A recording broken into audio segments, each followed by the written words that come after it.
mga papsi, nandito na tayo sa pangalawang apartment mga paps. Di na ako nakapag-video kanina habang naglalakad kasi nagmamadali ako. Dahil anong oras na, ang check-in ng mga guests is 3 PM. So sarado yung M11 kaya nag-iba tayo ng ruta mga papsi. So ito yung pangalawang apartment, papakita ko sa inyo mga paps.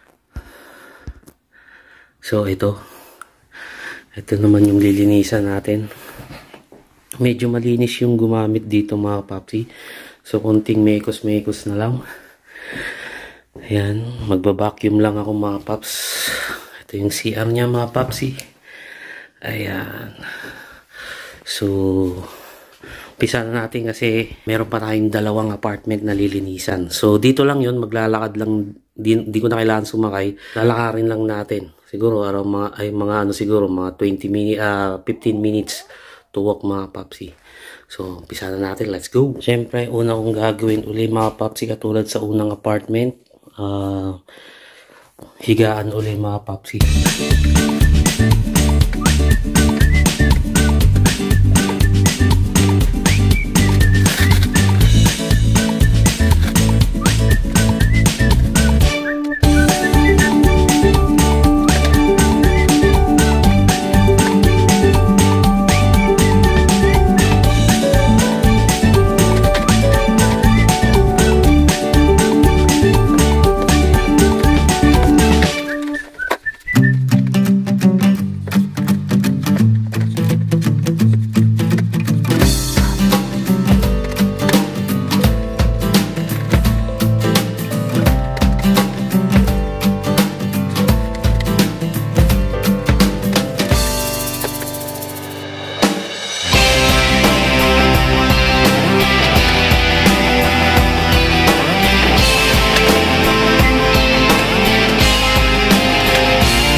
tapos na tayong maglinis.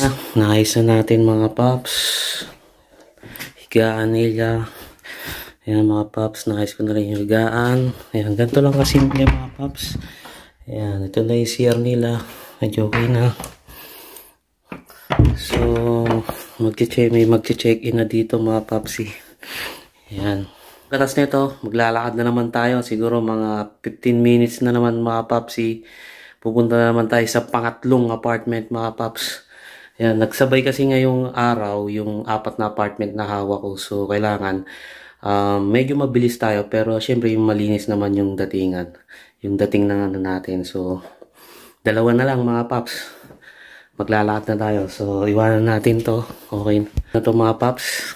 So, chat-chat na natin si sir na pwede nang mag-check-in ng maaga yung guest dito mga papsi. Okay. So, ito na yung kitchen mga paps.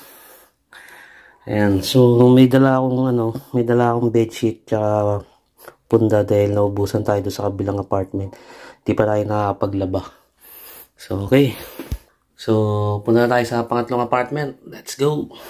So, ngayon mga papsi, lakad na naman tayo. Punta na tayo sa pangatlong apartment mga paps. Lakad na naman.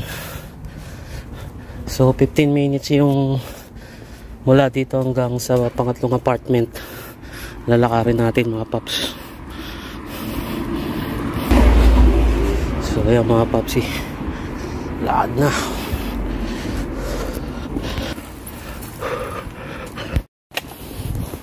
Malapit-lapit na tayo mga papsi.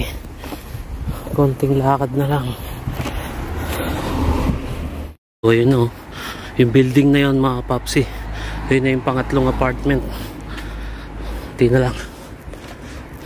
So ganito yung ginagawa ko araw-araw kapag kasi araw-araw may schedule ako mga papsi. Kaya ganito yung ginagawa ko dito sa Airbnb. Maglilinis lang ng apartment. Kapag ganito talaga ang trabaho mo mga papsi dito sa Paris, tiis-tiis lang.